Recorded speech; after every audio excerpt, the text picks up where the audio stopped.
Hi, I'm back with the next couple of chapters of The Dry Wood by Caryll Houselander. We've done up through chapter 5, so tonight it's chapter 6. See how far we can get. We last ended with a description of the Jewels' home, so now Father O'Grady is going to the Jewels. Oh, hold on, sorry. I didn't turn something on. There we go. Chapter 6, Set in the Midst of Them. And Jesus, calling unto him a little child, set him in the midst of them. From Matthew 18, verse 2. The sun was going down when Father O'Grady reached the Jewels, and in the warm light the man and woman looked as if they were made of bronze. But Willie, even in this light, was a child of ivory. He was as fair as his parents were dark, and his fairness, with its contrast to his own flesh and blood, added to the unspoken and perhaps unrealized impression among the people that there was something supernatural about the child. An innocent who is visibly destined to die young could not fail to have a certain radiance for people of simple faith. A little creature shining as purely from the waters of baptism as on the day when they were first poured on him, and soon to be in the blue fields of heaven. But when, as in Willie's case, such a little creature also suffers, and suffers with a smile on his face, then indeed it is hard to measure the awe, the sense of mystery with which poor people approach him. For those without the means that riches give for hiding, drugging, and disguising sorrow, or the ways that more sophisticated people have of finding at least temporary escape from its realization within themselves, suffering is not in itself a thing to be dreaded, as it is dreaded by those who imagine themselves to be more fortunate.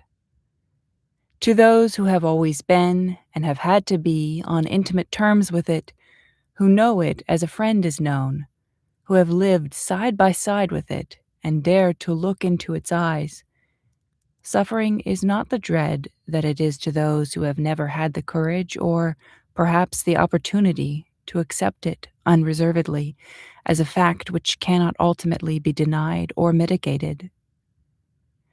The poor do not see it as only misfortune, certainly not as the supreme misfortune, but as a mysterious title to honor. Those who suffer always are the aristocracy of the poor. So Willie Jewel was unique in the love and reverence of the people of Riverside. Not indeed that they wanted to see a child suffer, but they did want to be constantly easing his suffering, bringing him their gifts, seeing his sudden radiant smile and a flush of pink on his white face. They came to him as simply as the shepherd did to the child in the manger, not exactly glad that their God shivered in human flesh and lacked all things, yet glad that, since he chose to need, he needed the gifts that they had to give. Since he chose to shiver, he shivered beside their pastures, and they with him. Since he chose nakedness, he chose to be covered by the wool of their lambs. Wow, that's beautiful. The impression that Willie gave was of joy and of sweetness. He had more delight in a primrose brought to him by Rose O'Shane than many a healthy son of a rich man has in a fairy cycle or his first pony. It was natural and loving, not, as it seemed to outsiders, unnatural and callous, that the people should pray to old Father Malone, not for a changed Willie, who would be one of the countless other tough little boys who joined the wolf cubs for free buns and annual outings, but the unique, mysterious, and lovely Willie Jewel. Father O'Grady saw at once as he came up to them that the child was very ill. He was 6 years old now, but smaller than a child of 5. His face was old in spite of its simpleness, old and grave and very sweet, like the face of a bambino in an Italian primitive. He was sleeping, and Martha put a finger to her lips, and rising, greeted the priest in a whisper. He sat down on the step beside her, and they spoke in low voices. Is he worse? Is he worse, Martha? Yes. They want him to go into hospital, but we won't let him. He is better with us. We understand him better than nurses and doctors. Tomorrow, Art said, the novena starts. Everyone is joining in, even some of the Protestants. You know, don't you, that sorry though I am, I cannot allow public prayers to Father Malone in church. I know, Father, but that's all right. We shall all start together at 6 o'clock, some at home, and if some are just paying a visit to the Blessed Sacrament, no one would forbid that. No, indeed, or want to. Willie stirred and opened his eyes. When he saw the priest, he smiled, and then looked past him and smiled again at Rose O'Shane, who was coming down the street. She had an iced cake in a bag for Willie, a cake shaped like a heart with a hard pink icing. Is he allowed to eat cake? Asked Father O'Grady. Martha nodded.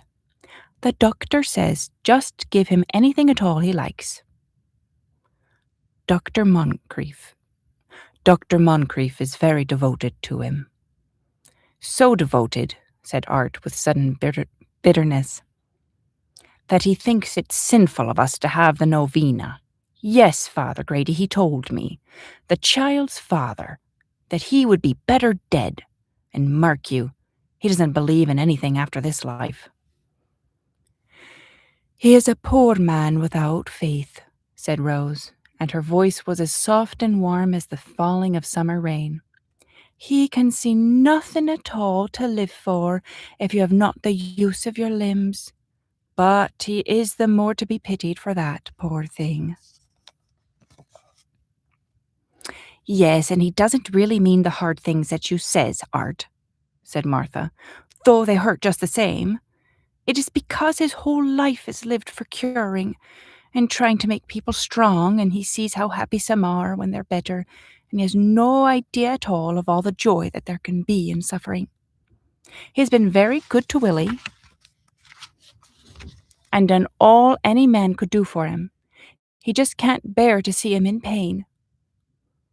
Ought we not to be careful what we say? Said the priest, and he glanced toward the child. Art smiled. He understands, he said. But you don't need to worry, Father. Willie isn't a bit afraid of dying, and he knows that we are all going to heaven soon if we are good. It doesn't worry him any more than another child would worry if he knew that he was going to the seaside. I think, said Martha, that dying will just be Willie's first communion. But they were drawn away from the subject, nevertheless, by a young seaman who was coming down the street with a little monkey sitting on his shoulder. Ah, bless him, said Martha. This is Jim Smith. He comes every night to show Willie the monkey. It is good of the lad. He brought the monkey home from foreign parts for Willie. But I couldn't do with it in our room, so Jim brings it to see him every night instead. He is joining in the novena too, although he is not a Catholic, and he did not know anything about prayer until Rose here explained about the novena and asked him to join in.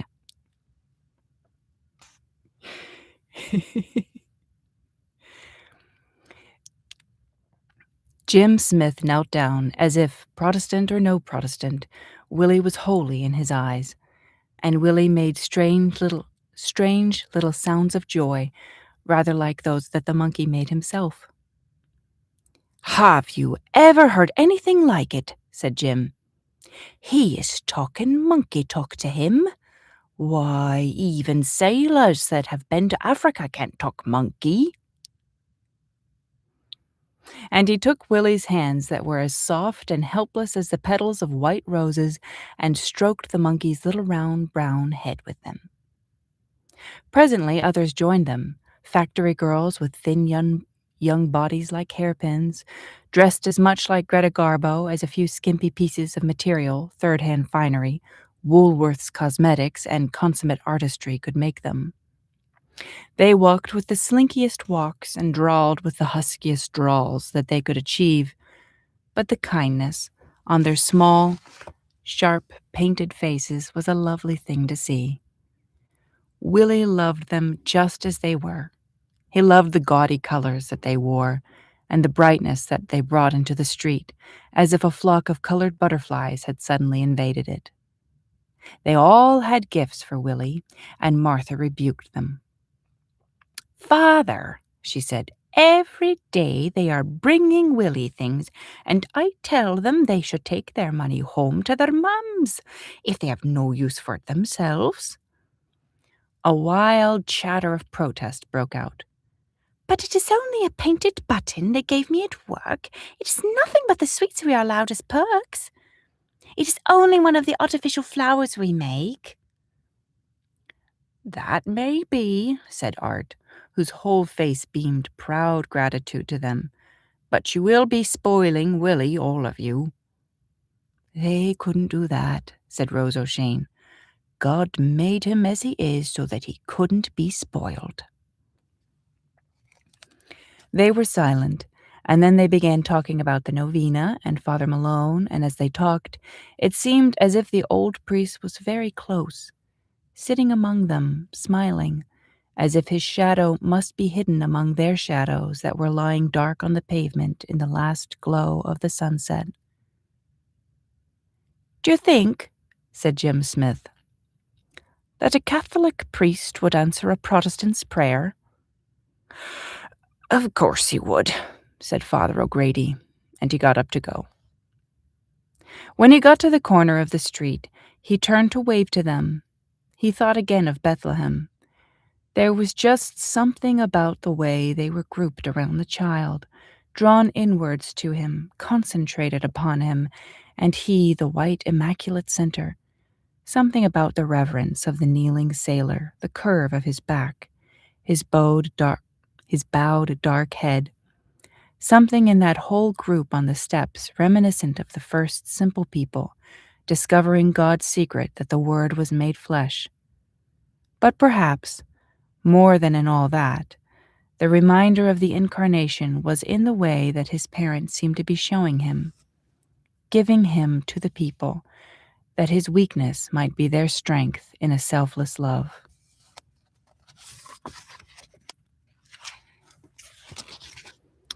"Ah, Patrick Malone," said Father O'Grady, and he looked towards the last golden rent in the blue sky, as if he could speak through it to heaven. "Patrick Malone, grant our petition. Let the child stay with us to teach us to love one another." That's a sweet chapter. That's the end of chapter 6. I'm kind of figuring out the accents a little bit. I had thought that everybody was Irish, and then I realized that this is based in London. So I think a lot of the main characters are Irish, and then I'll be kind of doing different, I guess, British accents instead. Wouldn't they love that I've confused them? Chapter 7, The Presbytery. The quote for the chapter: "Here you have no abiding resting place." On the first day of the novena, Willie Jewel became critically ill. An acute attack of pain racked his bones, and when it had passed, he lay still in his bed, too exhausted even to open his eyes. This did not in any way discourage the faithful. On the contrary, they declared that it might well be an arranged thing to show up the glory of God. After all, look at Lazarus. He was allowed to get to the point of stinking to make the whole thing more convincing and glorious.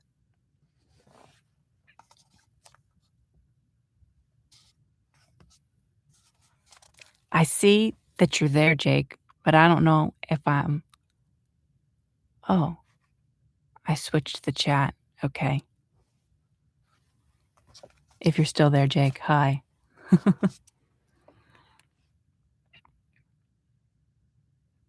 On the same day, and oddly enough at the very moment arranged for the opening of the novena, Father Perivale arrived on the doorstep of the presbytery and rang the bell. He had come as special preacher for Sunday morning, and at the suggestion of Monsignor Frayne, had arranged to sleep the night in Riverside, acting as a kind of self-appointed spy for a devil's advocate-to-be. I love Father Perivale. He is hilarious. The Archbishop seemed to have done nothing. He might possibly have given Father O'Grady a mild warning, but if he had, it was too mild, for rumors of Father Malone's alleged sanctity were increasing every day. Miracles, which were not really miracles at all, were feeding the popular sentiments as rain feeds fungus.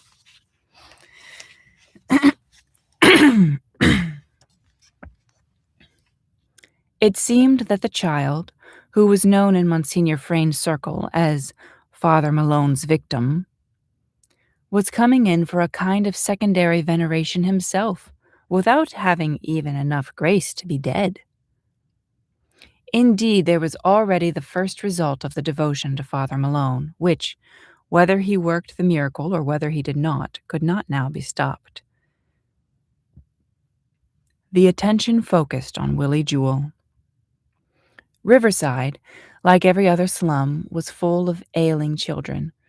But now, all because of the cult of Father Malone, one of them was singled out and pointed at, as if the suffering of children was to be set up before the world for contemplation. It was almost as if there was a conspiracy between the old priest in heaven and the young child on earth to make mock of the wisdom of the world. On the stroke of 6, Father Perivale rang the bell of the presbytery. At precisely the same moment, all the Catholics and a large percentage of the Protestants in the parish went down on their knees and started the novena. Among them, Jenny Doolin, Father O'Grady's housekeeper, and Tim Houlihan, his man-of-all-work. Excuse me, I'm checking something.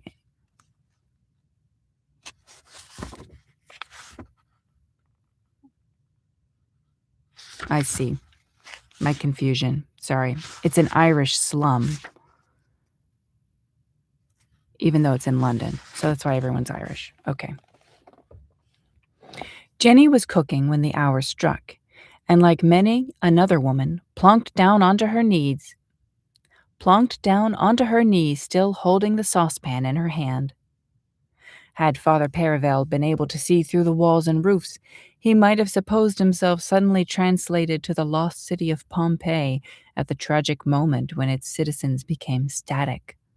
Only this would be a less tragic Pompeii, for everyone would be prepared for death and taken in the very act of prayer.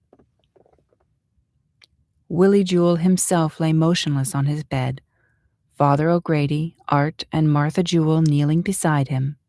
In all the houses around, radiating from the child's bed, life stood still for a moment in prayer. Women like Jenny Doolin knelt with saucepans and kettles in their hands. Mothers knelt by the children they were bathing, and the children knelt up in their baths and folded their hands. Men home from work knelt down by their comfortable chairs, or put down their cups of tea and knelt down by the kitchen table. Men knelt down by their spades and their patches of garden, pulled up their lorries and folded their hands on their steering wheels. Dockers unloading ships' cargoes put down the great cases from their backs and knelt by them as if they were altars. Boys and girls kissing by the dustbins knelt on the pavement in their hiding places and prayed with their faces on one another's shoulders. People closed their eyes and clasped their hands in the cinemas. A few defiant old ladies, feeling really wicked for the first time in their lives, prayed before the Blessed Sacrament in church.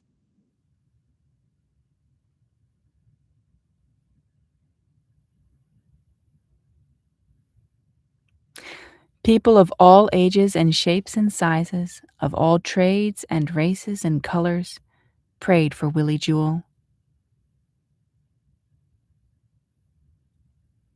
Negroes with eyes as black as damsons and souls as simple as primroses, gentle, golden-faced, Goans, Chinamen, Japanese, and mulattoes, and a multitude of Irishmen, red-haired Irishmen and black-haired Irishmen, and sandy Scots prayed for Willie Jewel. Dark-haired, dark-skinned, evasive Welshmen prayed for him. English sailors with hair bleached the color of straw and flaming red patches of sunburn on their necks and noses. Old men with rosy, wrinkled cheeks prayed for him. Old men and women in the workhouse, who could not go down on their knees any more, folded gnarled hands like the roots of trees on their laps. People lying flat on their backs in hospital lifted stiff hands and folded them painfully on their breasts. People in prison knelt down in their cells and prayed for Willie Jewel. They prayed with fervor that measured the struggle of their own souls for life, strong as green shoots cutting their way up out of the hard, dark earth, forcing a way to the light, driven by sap that had drawn its power from an unseen sun in an unknown heaven. They were praying for Willie Jewel, but they were praying too that Father Malone would prove himself their saint, that the door he had opened in heaven would not be slammed in their faces, and that the light of glory that shone in their hearts would not be put out. When Father Perivale rang the bell, he did not expect it to be answered, for he knew that presbytery bells do not ring excepting in the case of urgent sick calls, when they are rung furiously by holy souls in purgatory. As a matter of church etiquette, he rang 2 or 3 more times and finally gave a timid knock and squared his shoulders to face whatever the result of it might be. For he knew well that those who open the doors of holy houses are often a race apart, chosen, one must suppose, rather for their unsuitability than for any other qualification, unless they are chosen not by man at all, but by God, to test the faith of the callers. That's a good line.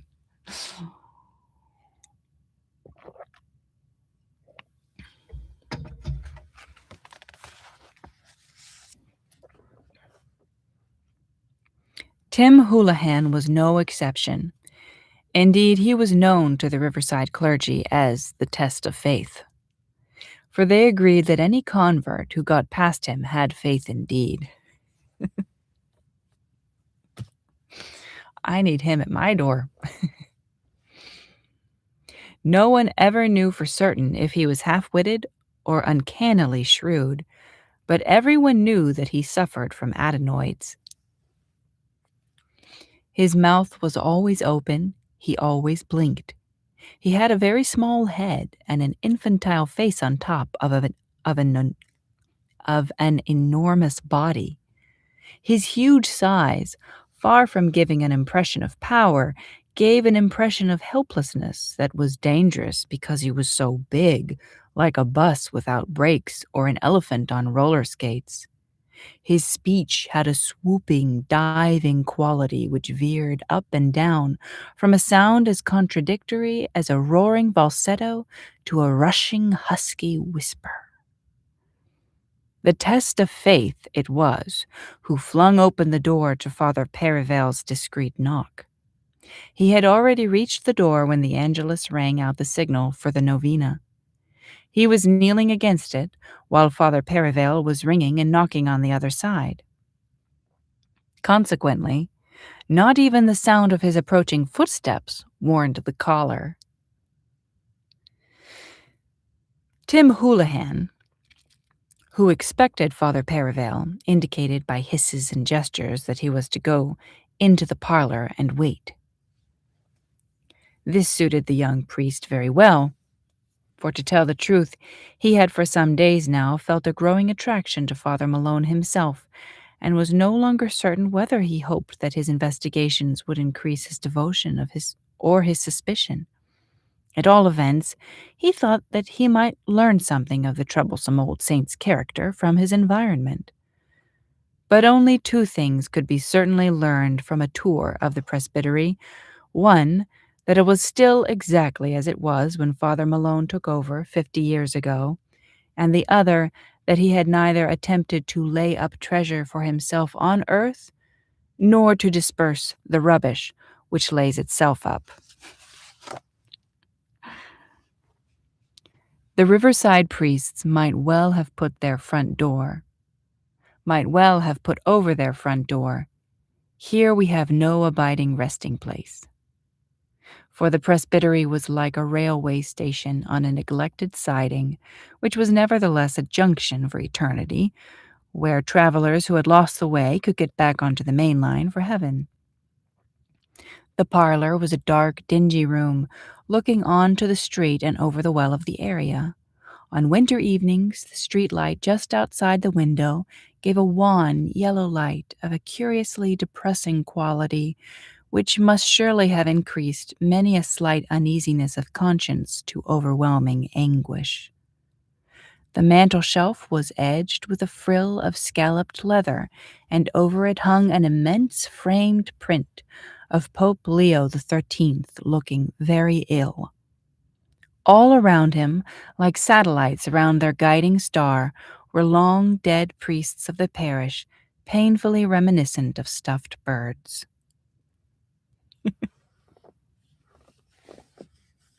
Can't you just picture being in a fusty, dirty old parlor like that?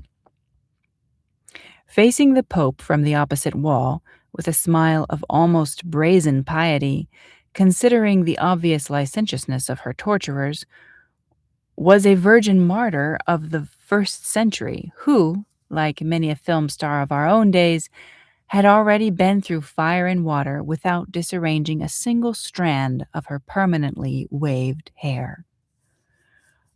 Oh my gosh, I love the way she makes fun of all of this saccharine art. Great. So much for the walls. The floor space of the parlor was crowded with furniture which seemed in each case to be there rather to defeat than to achieve its own purpose. Along one wall, a row of straight, hard chairs, eminently unsuited to a room frequently used for confidential talk between two people, never for meetings. There were, however, two other chairs, apparently intended for use, equally hard, but more pompous, placed one on each side of a large, highly polished table of ginger wood, which seemed to be intended, if it was intended for anything, as a protective barrier between the priest and his caller, or perhaps merely to support the brass-potted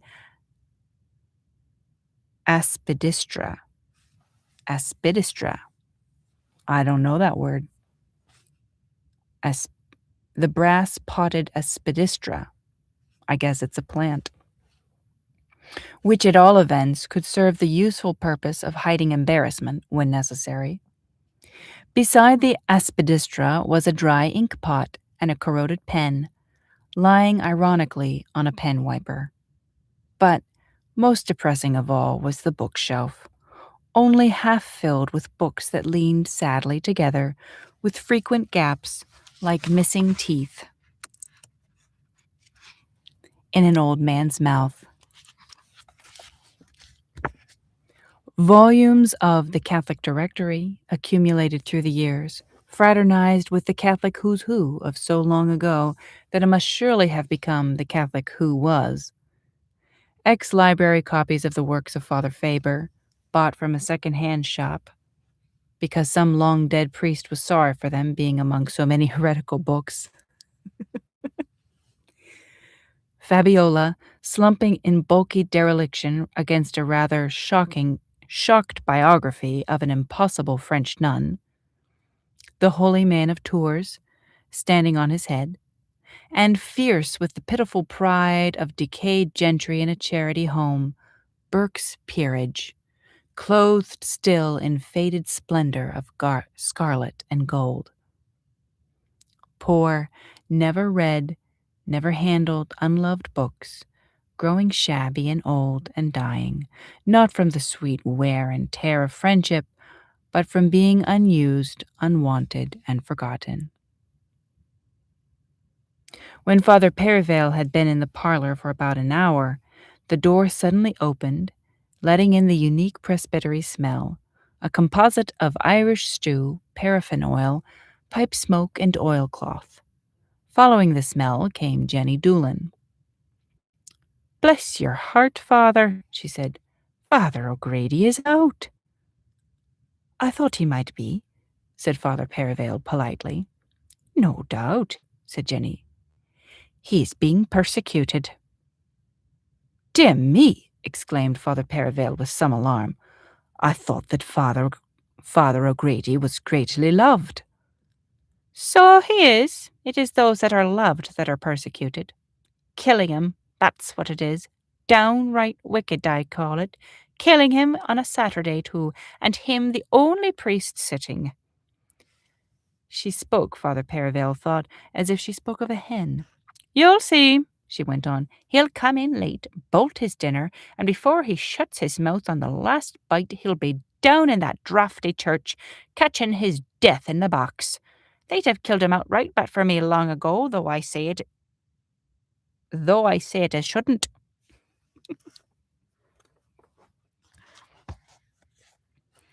Father O'Grady came in stiff and tired. He had walked a good distance since he left Willie Jewel's bedside, hearing the confessions of his old bedridden parishioners, the hospital, the workhouse, and the convent. But it was not the walking or the cold or the tedium that had wearied him, but something else. The novena had only just started, and yet already something had gone out of the music. That lyrical quality of joy, almost visible since Father Malone had left open the door into heaven, was overshadowed, only slightly, but enough for the priest to feel it. Before, there had been an almost indescribable expression on people's faces, like the expressions on the faces of children on feast days, a certain wonder and joyful expectation of delights, not of their own choosing, but lovelier for that. Now the muscles tightened a little. Where there had been eagerness to receive whatever joy God gave, as birds receive crumbs and flowers receive light, now there was a specific want for a particular favor, and everyone's whole attention was concentrated on that one thing. There was no longer the awareness of every whisper and gesture of divine love that was already given and was being given all the time. Now that he had come in, there was nothing that Father O'Grady would have liked better than to relax, eat enormously of Jenny Doolan's stew, put back a couple of pints of beer, turn the gas fire full on, put on his slippers and his old coat, fill his pipe, and sink into a delicious coma. "Lord, make haste to help me," he said. And he poured half the beer which Jenny had left to tempt him onto the aspidistra, and put half his allowance of tobacco back into the jar. It was just in these moments when his resistance was weak that he had to do concrete things like that. Things as simple, but as big as a child, giving his toys to his mother because he likes them so much himself. Things which helped him in the way it would help a child to hold his mother's hand in a dark passage. If he gave way an inch to nature when he was in such a mood, although there was no actual sin at all in anything that tempted him, he felt sure that he would, as he put it, go down the drain and end up like one of those poor priests he had heard of in Catholic countries, where priests are two a penny and sit drinking sweet red wine until they are too heavy to move off the chair, and smoking cigarettes until they are black all over from nicotine in their blood, and who, no doubt, would end in hell but for the great army of unknown sweet old nuns who, having served their sentence of usefulness, have come to be regarded as a little queer, and who, though they would not so much as lift their eyes to look on those black bloated faces, now give their whole lives to making reparation for the sins of bad priests. Jenny came in with the dinner tray. "The young special priest from the West End has been in the parlour going on for 2 hours," she said. "Heavens, I'd forgotten him." As Father O'Grady hurried to apologize to his guest, he said to himself, "I must offer him up." And Father Perivale was added to the black tea. The interminable scruples of the lady boarder in the convent. Oh, he's offering up his visit with Father Perivale. Sorry. I must offer him up. And Father Perivale was added to the black tea, the interminable scruples of the lady boarder in the convent, the obstinate rudeness of the impenitent old stoker in the hospital, the hole in the sole of his own shoe, the half-pint of beer in the aspidistra, and the twist of tobacco in the jar. At the dinner table, Jenny Doolan was to Father O'Grady what the devil was to the Curé d'Ars. She put salt into his stew when he wanted to offer saltless stew for the parish gluttons, and beer into his mug when he wanted to offer tepid water for the parish drunkards. One holocaust alone she could not cheat him. One holocaust alone she could not cheat him of. She could not prevent him from offering her up for all the maternal, childless spinsters in the parish.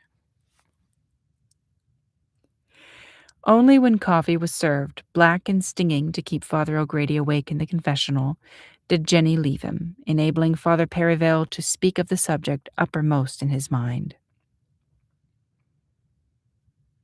"Is it your opinion, Father," he said, "that Father Malone is in heaven?" "It is indeed.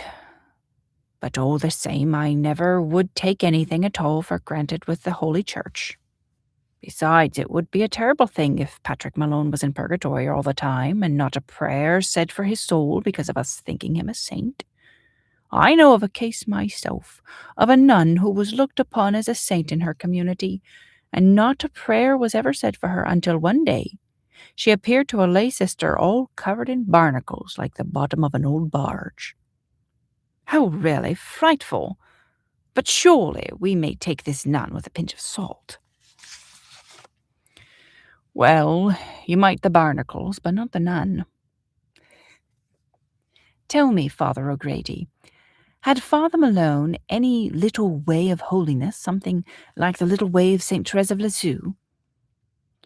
"He did have lots of little ways, disconcerting some of them were, but I shouldn't think they were little ways of holiness."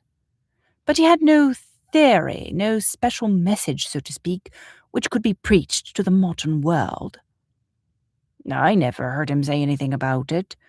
I think he just preached the same thing as Jesus Christ, love one another." "And there was no special kind of sanctity?"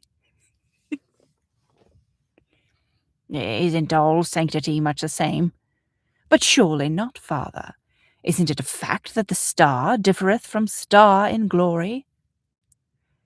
"I suppose they do, but I must say they all look exactly alike to me. Perhaps it is simply because I have to look up to them from so far below. It's the same with the saints. I have to look up to them from a vast distance below, and living in the house with one doesn't make any difference to that, so it may be that I only see what shines brightest in them." "And that is?" asked Father Perivale, feeling suddenly very humble. "Oh, I suppose it is that they all have a genius for love, and they all give what they've got, so that it doesn't much matter what it is." "And Father Malone left you no secret?" Father O'Grady knocked his pipe out on the side of the fireplace. "No. At least, none that we don't all share. But he did leave me a heavy burden, the sins of his people, and it's time I went to hear their confessions. Will you make yourself at home, Father, until I come back?"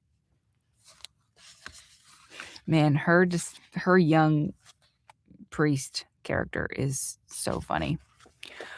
Well, that is all for tonight. That's the end of chapter 7. So